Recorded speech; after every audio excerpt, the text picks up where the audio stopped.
স্বাধীনতা সার্বভৌমত্ব নিয়ে ষড়যন্ত্র মোকাবেলায় জাতীয় ঐক্য জরুরি, ভারতকে ন্যায্যতার ভিত্তিতে সম্পর্কের তাগিদ। দেশের সুরক্ষা, দেশের স্বাধীনতা সার্বভৌমত্ব যখনই হুমকির সম্মুখীন হবে, এই ঐক্য তো থাকতেই হবে। যেই পরিস্থিতির মধ্যে দিয়েই আমরা যাই, আমাদের স্বাধীনতা সার্বভৌমত্বের প্রশ্নে আমরা ঐক্যবদ্ধ। সাতক্ষীরা মেডিকেল অ্যাসিস্ট্যান্ট ট্রেনিং স্কুলে শিক্ষক সংকট, ব্যাহত হচ্ছে শিক্ষা কার্যক্রম, উত্তীর্ণদের মান নিয়ে প্রশ্ন। পঞ্চগড়ের সার সংকট চরমে, সরকারি ডিলারদের থেকে মিলছে না প্রয়োজনীয় সার, চড়া দাম গুনতে হচ্ছে চাষিদের।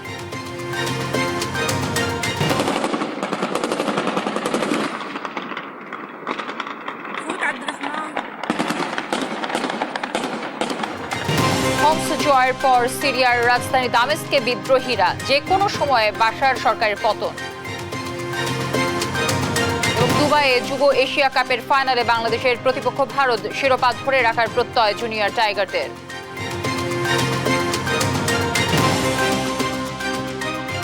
দর্শক, শুনছিলেন সংবাদ শিরোনামগুলো। সংবাদ সকালে আপনাদের সঙ্গে থাকছি আমি তানজিয়া জুথি। ফ্যাসিস্ট সরকারের পতনের পর থেকেই বাংলাদেশের ভাবমূর্তি নষ্টে চলছে দেশি বিদেশি ষড়যন্ত্র মোকাবেলায় প্রধান উপদেষ্টার জাতীয় ঐক্যের ডাক গুরুত্বপূর্ণ ভূমিকা রাখবে বলে মনে করেন যুগপৎ আন্দোলনের শরিক দলের নেতারা। তাদের মতে বাংলাদেশের সাথে পারস্পরিক সম্পর্কের ক্ষেত্রে ভারতকে ভাবতে হবে সমতার ন্যায্যতার ভিত্তিতে। দেশি বিদেশি বিভিন্ন মহলের স্বার্থ হাসিলে ধর্মকে ব্যবহারের অপচেষ্টা মধ্যযুগীয় দাবি করে দেশের স্বাধীনতা সার্বভৌমত্বের প্রশ্নে জাতীয় ঐক্য জরুরি বলে মনে করেন বিএনপির স্থায়ী কমিটির সদস্য আমির খসরু মাহমুদ চৌধুরী। বিস্তারিত জানাচ্ছেন আমাদের সহকর্মী সাইফুল রিপন। একদিকে পতিত সরকারের দোসরদের অভ্যন্তরীণ নানা ষড়যন্ত্র, অন্যদিকে সাম্প্রদায়িকতার বিষবাষ্প ছড়িয়ে রাষ্ট্রীয় পৃষ্ঠপোষকতায় আন্তর্জাতিক মহলে বাংলাদেশের ভাবমূর্তি নষ্টের অবিরত চেষ্টায় ভারত, যার সবশেষ নজির ভারতের আগরতলায় বাংলাদেশের সহকারী হাই কমিশনে উগ্রপন্থীদের হামলা। এমন প্রেক্ষাপটে দেশের স্বার্থে জাতীয় ঐক্যের ডাক দিয়ে গেল সপ্তাহে ছাত্র সমাজ, রাজনৈতিক দল ও ধর্মীয় নেতাদের সাথে বৈঠক করেন অন্তর্বর্তী সরকারের প্রধান উপদেষ্টা ডক্টর মোহাম্মদ ইউনূস। আমরা সবাই একই পরিবারের সদস্য। 5 আগস্ট ফ্যাসিস্ট সরকারের পতনের পর বাংলাদেশকে পার্শ্ববর্তী দেশ ভারত আওয়ামী লীগের দৃষ্টিতে দেখলে ভুল করবে বলে মনে করেন যুগপৎ আন্দোলনের নেতারা। ইউনূসের ডাকা জাতীয় ঐক্যের বৈঠকে এ নিয়ে বার্তা পাঠাতেও অন্তর্বর্তী সরকারের প্রতি আহ্বান জানিয়েছেন তারা। বার্তাটা যেমন দেশের মানুষকে আমরা দিতে চাইছি তাদের আস্থার জন্য, ভারত সহ গ্লোবাল যে কমিউনিটি তাদের কাছে আমরা এরকম একটা বার্তা দিয়েছি যে আমাদের মধ্যে রাজনীতি হয়তো বা মতাদর্শের কিছু পার্থক্য থাকতে পারে, কিন্তু স্বাধীনতার সার্বভৌমত্ব, জাতীয় নিরাপত্তা বা জাতীয় স্বার্থে বাংলাদেশের সকল মানুষ, রাজনৈতিক দল আজকে ঐক্যবদ্ধ। যেই পরিস্থিতির মধ্যে দিয়েই আমরা যাই, আমাদের স্বাধীনতা সার্বভৌমত্বের প্রশ্নে আমরা ঐক্যবদ্ধ, দৃঢ়, অবিচল, দম্ভ না, কারো কাছে মাথা নত করব না, এটাই আমরা জানিয়ে দিতে চাই আমাদের প্রতিবেশীকে এবং সমগ্র বিশ্বকে। বাংলাদেশের ভাবমূর্তি নষ্টে দেশি বিদেশি ষড়যন্ত্র মোকাবেলায় প্রধান উপদেষ্টার জাতীয় ঐক্যের ডাক গুরুত্বপূর্ণ ভূমিকা রাখবে বলেও মনে করেন তারা। বাংলাদেশ অনেকগুলো বছর অনেক ঘটনার মধ্যে দিয়েও সাম্প্রদায়িক সম্প্রীতির প্রমাণ দিয়েছে। এটা আমাদের নতুন করে প্রমাণ দেওয়ার দরকার আছে এরকম না। আমাদের ওই ইমেজটাকেই প্রাথমিকভাবে ভেঙে দেওয়ার চেষ্টা করছে আমাদের প্রতিবেশী, যেহেতু অন্য কিছু তাদের কাছে এখন করার নেই। সো আমাদের বিচলিত হওয়ার ব্যাপার নেই, আমাদের উত্তেজিত হওয়ার ব্যাপার নেই। দেশি বিদেশি যে কোনো স্বার্থান্বেষী মহলের উদ্দেশ্য বাস্তবায়নের হাতিয়ার হিসেবে সাম্প্রদায়িকতার বিষবাষ্প ছড়ালেও দেশের মানুষ ধৈর্যের পরিচয় দিয়েছে দাবি করে স্বাধীনতা সার্বভৌমত্বের প্রশ্নে জাতীয় ঐক্য জরুরি জানান বিএনপির স্থায়ী কমিটির সদস্য আমির খসরু মাহমুদ চৌধুরী। এই ধর্মকে ব্যবহার করে যে বিভাজন, যে বিভক্তি, যে পোলারাইজেশন করার যে চেষ্টা, সেটা তো একটা গোষ্ঠীর রাজনৈতিক উদ্দেশ্য সাধনের জন্য, আর তো কিছু না। সুতরাং কিন্তু এটার ভিকটিম তো হচ্ছে, এটা শিকার হচ্ছে যাদেরকে ব্যবহার করা হচ্ছে। এদের মধ্যে অনেক বুঝতেও পারছে না যে তারা কোথায় ব্যবহৃত হচ্ছে, কীভাবে হচ্ছে, এবং অন্যরা এখানে শিকার হচ্ছে। দেশের সুরক্ষা, দেশের স্বাধীনতা সার্বভৌমত্ব যখনই হুমকির সম্মুখীন হবে, এই ঐক্য তো থাকতেই হবে। সাইফুল রিপন, দেশ টিভি, ঢাকা। রাষ্ট্রের প্রতিটি পর্যায়ে জবাবদিহিতার পরিবেশ তৈরি করতে চায় বিএনপি, এমনটি জানালেন বিএনপির ভারপ্রাপ্ত চেয়ারম্যান তারেক রহমান। লক্ষ্য অর্জনে দলের প্রতি জনগণের আস্থা ধরে রাখতে দলের নেতাকর্মীদের নির্দেশনাও দেন তিনি। সাইফুল রিপনের আরও একটি রিপোর্ট দেখব আমরা। শনিবার ফরিদপুর উপজেলা কমপ্লেক্স হলে রাষ্ট্রকাঠামো মেরামতের ৩১ দফা ও জনসম্পৃক্তি শীর্ষক বিভাগীয় কর্মশালা আয়োজন করে বিএনপি। সকল অঙ্গ সংগঠন আমাদেরকে সহযোগিতা করে আসছেন। এ সময় ছাত্র জনতার আন্দোলনে নিহত ও ক্ষতিগ্রস্তদের পাশে থাকতে দলের নেতাকর্মীদের আহ্বান জানান কেন্দ্রীয় নেতারা। আমরা যেন সেই শহীদ এবং গুম পরিবার যারা জীবন দিয়েছে তাদের কথা যেন একটু হলেও স্মরণ করি, তাহলে এই দল পৃথিবী যতদিন থাকবে, বাংলাদেশ যতদিন থাকবে, বাংলাদেশ জাতীয়বাদী দল বীরের মতোই কিন্তু বাংলাদেশের মাটিতে থাকবে। বন্ধুরা আমার, কর্মশালায় ভার্চুয়ালি যুক্ত হন দলের ভারপ্রাপ্ত চেয়ারম্যান তারেক রহমান। এ সময় নেতাকর্মীদের বিভিন্ন প্রশ্নের উত্তর দেন তিনি। আমরা জনগণের জন্য কি করতে চাইছি, দেশের জন্য কি করতে চাইছি, এটি যদি মানুষ না জানে তাহলে মানুষ আপনাকে কিসের ভিত্তিতে সমর্থন দেবে? জানান রাষ্ট্রের প্রতিটি স্তরে জবাবদিহিতা নিশ্চিতে কাজ করছে বিএনপি। আমরা দেশে একটি জবাবদিহিতার পরিবেশ তৈরি করতে চাইছি। রাজনৈতিক দল হিসাবে আমাদের মূল লক্ষ্য উদ্দেশ্য জবাবদিহিতা। সেটি কি জবাবদিহিতা? শুধু কি প্রধানমন্ত্রী জবাবদিহিতা করবে? শুধু কি মন্ত্রীরা জবাবদিহিতা করবে? শুধু কি এমপিরা জবাবদিহিতা করবে? নো, জবাবদিহিতা প্রতিটি পর্যায়ে থাকতে হবে। ইউনিয়ন পরিষদের মেম্বার যেরকম জবাবদিহিতা করবে, প্রধানমন্ত্রীও জবাবদিহিতা করবে। প্রত্যেকটি জায়গায় জবাবদিহিতা তৈরি করতে হবে। একদিনে সম্ভব না, কিন্তু সেটি সম্ভব, অবাস্তব কিছু না। ৩১ দফার সংস্কার ভাবনা জনগণের সামনে তুলে ধরতে নেতাকর্মীদের তৃণমূলে ছড়িয়ে পড়ার আহ্বানও জানান তারেক রহমান। রাজনৈতিক কর্মীর সবচেয়ে বড় পুঁজি হচ্ছে মানুষের আস্থা, দলের পুঁজি হচ্ছে জনগণের আস্থা। জনগণের আস্থা যদি, এই পুঁজি যদি নষ্ট হয়ে, পুঁজি যদি হাত পড়ে, তাহলে কিন্তু সবকিছু নষ্ট হয়ে যাবে। আজকে আপনারা যা এখানে শিখে গেলেন, আজকে আপনারা যা জেনে গেলেন, এটি যেরকম আপনারা এখন প্রান্তিক পর্যায়ের মানুষের কাছে নিয়ে যাবেন, একই সাথে জনগণের আস্থা ধরে রাখার জন্য আপনাকে যে যে কৌশল নিতে হবে, দয়া করে প্রত্যেকটি কৌশল আপনি গ্রহণ করবেন। জনগণের অধিকার প্রতিষ্ঠায় ঐক্য ধরে রাখার আহ্বান জানান বিএনপির ভারপ্রাপ্ত চেয়ারম্যান। বিভিন্ন শ্রেণী পেশার মানুষ ঐক্যবদ্ধ হয়ে যেরকম স্বৈরাচারকে পালিয়ে যেতে বাধ্য করেছে, ঠিক অধিকারকে, দেশের মানুষের অধিকারকে প্রতিষ্ঠিত করতে হলে সকলকে একত্রিতভাবে ঐক্যবদ্ধভাবেই করতে হবে। সাইফুল রিপন, দেশ টিভি, ঢাকা। সেইটি হিন্দু নিপীড়নের অভিযোগ তুলে 10 ডিসেম্বর দিল্লিতে বাংলাদেশ হাই কমিশন ঘেরাওয়ের কর্মসূচি ঘোষণা করেছে হিন্দুত্ববাদী রাষ্ট্রীয় স্বয়ংসেবক সংঘ আরএসএস সহ কয়েকটি সংগঠন। দ্বিপক্ষীয় সম্পর্ক নিয়ে ফরেন অফিস কনসালটেশন এর বৈঠকে যোগ দিতে বিক্রম মিস্ত্রি ঢাকা আসছেন 9 ডিসেম্বর। তার একদিন পরে সিভিল সোসাইটি অফ দিল্লি নামের একটি সংগঠনের ব্যানারে বাংলাদেশ হাই কমিশন ঘেরাওয়ের এই ঘোষণা দেওয়া হলো। দিল্লি নাগরিক সমাজের ব্যানারে বাংলাদেশ হাই কমিশন ঘেরাওয়ের কর্মসূচি নেওয়া হলেও উদ্যোগটা প্রধানত আরএসএস এর দিল্লি শাখার গণমাধ্যম ব্যবস্থাপনার সহপ্রধান রজনীশ জিন্দাল শুক্রবার দিল্লিতে সংবাদ সম্মেলন করে এই কর্মসূচির ঘোষণা দেন। সংগঠকদের পক্ষ থেকে জানানো হয়, দিল্লির সব বাজার কমিটি, আবাসিক এলাকার বাসিন্দাদের সংগঠন, চিকিৎসক, আইনজীবী, ছাত্র সংগঠন সহ ভারতের সর্বসাধারণকে ওই অভিযানে অংশ নিতে বলা হয়েছে।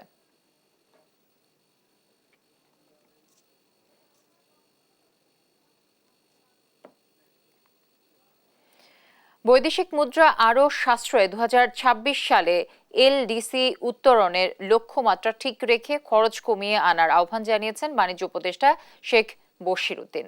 শনিবার সন্ধ্যায় রাজধানীর বসুন্ধরা কনভেনশন হলে ওয়ালটন এক্সপোর সমাপনী অনুষ্ঠানে তিনি কথা বলেন। অন্তর্বর্তী সরকারকে স্বল্প সময়ের সরকার উল্লেখ করে উপদেষ্টা জানান, বর্তমান সরকারের উদ্দেশ্য হল ন্যায় প্রতিষ্ঠা করা, ছাত্র জনতার রক্তদানের উদ্দেশ্য বাস্তবায়নে রাষ্ট্র সংস্কার এবং দ্রুত নির্বাচন আয়োজন করা।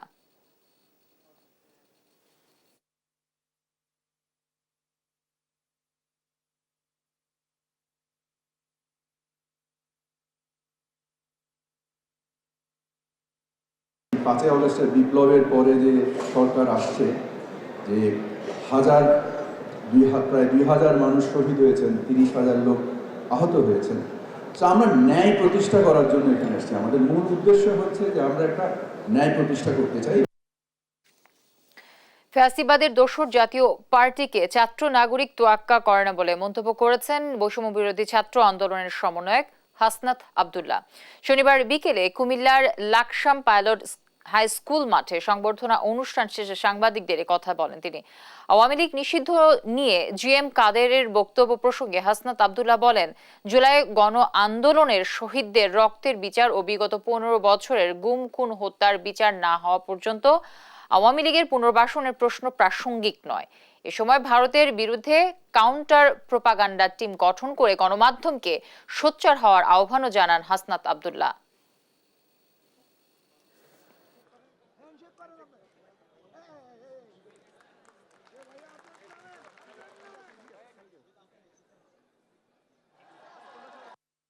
আওয়ামী লীগ যে অপরাধ গত 15-16 বছর করেছে, তাদের এই অপরাধ আগামী 1000 বছর সেগুলো হচ্ছে তাদের কোনো বিচারে 1000 বছর কারাগার দিলেও সেই বিচার হবে না। সুতরাং আগে হচ্ছে বিচার নিশ্চিত করতে হবে। বিচার নিশ্চিত না হওয়া পর্যন্ত তাদের পুনর্বাসনের যে আলাপটি জাতীয় পার্টি দিচ্ছে, এটি একটি ফেসিবাদের আরেকটি দূষর। জাতীয় পার্টি আওয়ামী দূষর হিসেবে তারা ইতিহাসে হচ্ছে স্বীকৃত থাকবে। সুতরাং জাতীয় পার্টি কি বললো সেটি ছাত্র নাগরিক কোনো ধরনের তোয়াক্কা করে না। ব্যবসা বাণিজ্য বন্ধ করে দিলে ভারতই অর্থনৈতিকভাবে ক্ষতির সম্মুখীন হবে বলে মন্তব্য করেছেন নৌ পরিবহন উপদেষ্টা এম শাখাওয়াত হোসেন। শনিবার দুপুরে সাতক্ষীরার ভোমরা স্থলবন্দর পরিদর্শন শেষে সাংবাদিকদের প্রশ্নের জবাবে একথা বলেন তিনি। জাতীয় ঐক্যমত প্রসঙ্গে উপদেষ্টা বলেন, রাজনীতিবিদদের ঐক্যমত থাকলে যে পথ নির্ধারণ করা হয়েছে সেটা অব্যাহত থাকবে। এর আগে ভোমরা স্থলবন্দর কাস্টমস ইমিগ্রেশন কার্যক্রম পরিদর্শন করে সংশ্লিষ্টদের প্রয়োজনীয় নির্দেশনা দেন তিনি।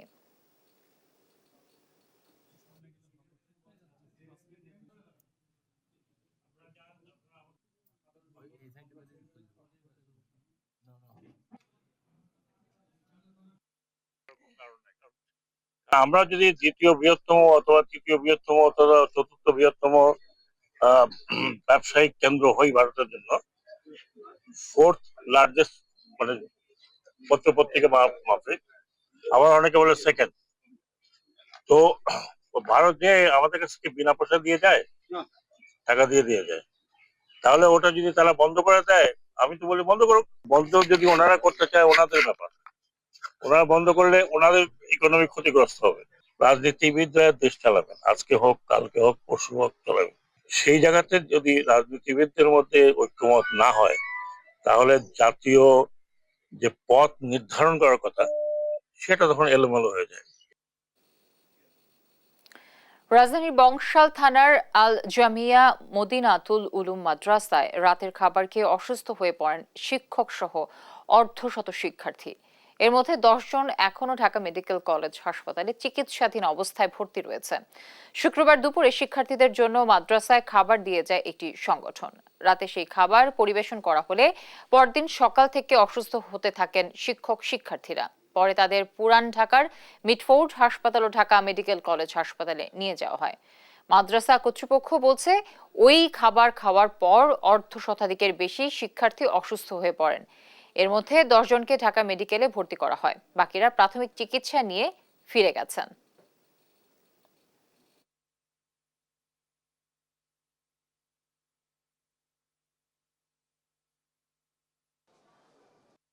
দুপুরে তারা খাওয়া দাওয়া শেষ হওয়ার পরে 4টা নাগাদ আমাদের আরেকটা দাওয়াতের খাবার আসে। সেটা হচ্ছে গরুর বিরিয়ানির এক ডেক আমাদের মাদ্রাসায় আসে। 8টা নাগাদ সেখান থেকে ছাত্রদেরকে খাওয়ানো হয়েছে। তো খাওয়ার পরে তখন হালকা গরম ছিল, ওরকম মতো ছিল না। সেখান থেকে খাওয়া দাওয়ার পরে রাত্রেবেলা কিছু শুনলাম যে কারো পেটে ব্যথা করতেছে। আর দিনে 10টার দিকে দেখলাম অনেকেই বাথরুমে যাতায়াত করতেছে, অর্থাৎ শুয়ে পড়ছে। তো যখন দেখলাম যে আরও কিছু ছাত্রের বমি হচ্ছে প্লাস পেট ব্যথা করতেছে, তখন আমরা দেরি না করে সাথে সাথে মিটফোর্ড হাসপাতাল এবং ঢাকা মেডিকেল, এই 2 হাসপাতালে আমাদের ছাত্রদেরগুলো নিয়ে আসি। 24 বছর পর পতন হলো সিরিয়ার প্রেসিডেন্ট বাশার আল আসাদের। হোমস দখলের পর সিরিয়ার বিদ্রোহী গোষ্ঠী দামেস্কে ঢুকে পড়লে রাজধানী ছাড়তে বাধ্য হন তিনি। রয়টার্স জানিয়েছে, বিমানে করে অজানা গন্তব্যে দামেস্ক ছাড়েন আসাদ। স্থানীয় বাসিন্দারা জানান, রাস্তায় সিরিয়ার সামরিক বাহিনী ও বিদ্রোহীদের মধ্যে কিছু কিছু এলাকায় গোলাগুলির শব্দ শোনা গিয়েছে। এর আগে হোমস জয়ের পর রাজধানী দামেস্কে প্রবেশ করে নিয়ন্ত্রণ নেয় বিদ্রোহীরা। শহর ছেড়ে যায় সিরীয় সেনাবাহিনী। এ সময় রাস্তায় বিজয় উৎসবে বিদ্রোহীদের সাথে অংশ নেয় স্থানীয়রা।